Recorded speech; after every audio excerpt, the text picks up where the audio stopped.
You got people like this around you. Country's full of them now. People walking around all day long, every minute of the day, worried about everything. Worried about the air, worried about the water, worried about the soil. Worried about insecticides, pesticides, food additives, carcinogens. Worried about radon gas, worried about asbestos. Worried about saving endangered species. Let me tell you about endangered species, all right?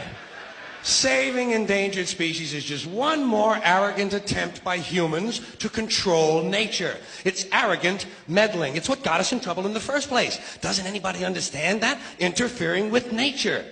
Over 90%, way over 90% of all the species that have ever lived on this planet, are gone. They're extinct. We didn't kill them all. They just disappeared. That's what nature does. They disappear these days at the rate of 25 a day. And I mean regardless of our behavior. Irrespective of how we act on this planet, 25 species that were here today will be gone tomorrow. Let them go gracefully. Leave nature alone. Haven't we done enough? We're so self-important. So self-important. Everybody's going to save something now. Save the trees, save the bees, save the whales, save those snails. And the greatest arrogance of all, save the planet. What? Are these fucking people kidding me? Save the planet? We don't even know how to take care of ourselves yet. We haven't learned how to care for one another. We're going to save the fucking planet? I'm getting tired of that shit. Tired of that shit. Tired. I'm tired of fucking Earth Day. I'm tired of these self-righteous environmentalists, these white bourgeois liberals who think the only thing wrong with this country is there aren't enough bicycle paths. People trying to make the world safe for their Volvos. Besides, environmentalists don't give a shit about the planet. They don't care about the planet. Not in the abstract, they don't. Not in the abstract, they don't. You know what they're interested in? A clean place to live. Their own habitat. They're worried that someday in the future they might be personally inconvenienced. Narrow, unenlightened self-interest doesn't impress me. Besides, there is nothing wrong with the planet. Nothing wrong with the planet. The planet is fine. The people are fucked. Difference. The planet is fine. Compared to the people, the planet is doing great. It's been here 4.5 billion years. Did you ever think about the arithmetic? Planet has been here 4.5 billion years. We've been here, what, 100,000? Maybe 200,000? And we've only been engaged in heavy industry for a little over 200 years. 200 years versus 4.5 billion. And we have the conceit to think that somehow we're a threat? That somehow we're going to put in jeopardy this beautiful little blue-green ball that's just a-floating around the sun? The planet has been through a lot worse than us. Been through all kinds of things worse than us.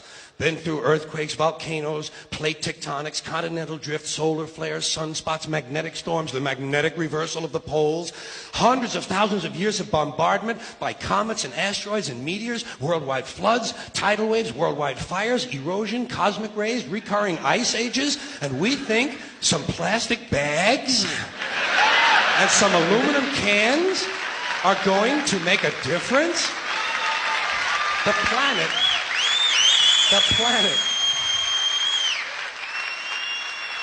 planet isn't going anywhere. We are. We're going away. Pack your shit, folks. We're going away. And we won't leave much of a trace either. Thank God for that. Maybe a little styrofoam. Maybe. Little styrofoam. Planet will be here and we'll be long gone. Just another failed mutation. Just another closed-end biological mistake. An evolutionary cul-de-sac. The planet will shake us off like a bad case of fleas. A surface nuisance. You want to know how the planet's doing?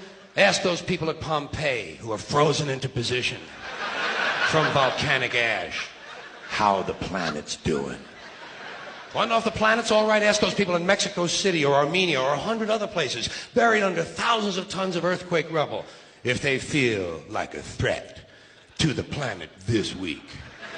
How about those people in Kilauea, Hawaii who build their homes right next to an active volcano and then wonder why they have lava in the living room?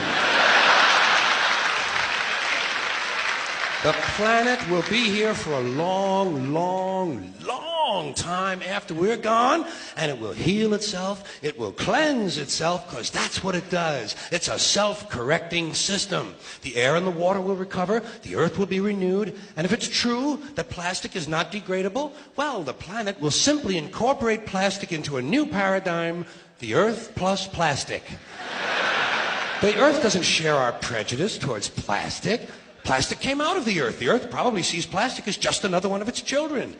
Could be the only reason the earth allowed us to be spawned from it in the first place. It wanted plastic for itself.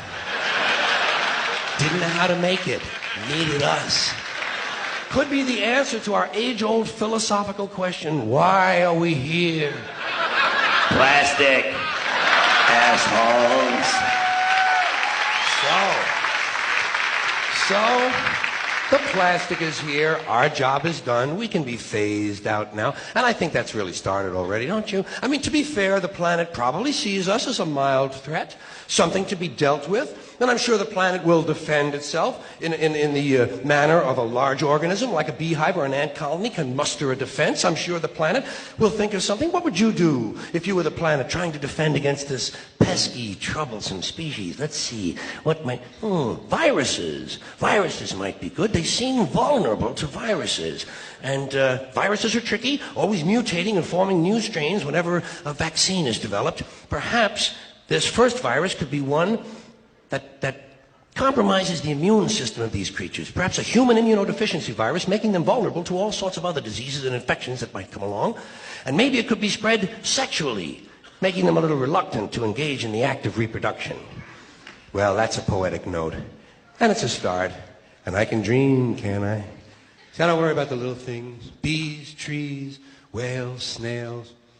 I think we're part of a greater wisdom than we will ever understand. A higher order. Call it what you want. Know what I call it? The big electron. The big electron. Whoa. Whoa. Whoa. It doesn't punish. It doesn't reward. It doesn't judge at all. It just is. And so are we. For a little while. Thanks for being here with me for a little while tonight. Thank you. Thank you very much.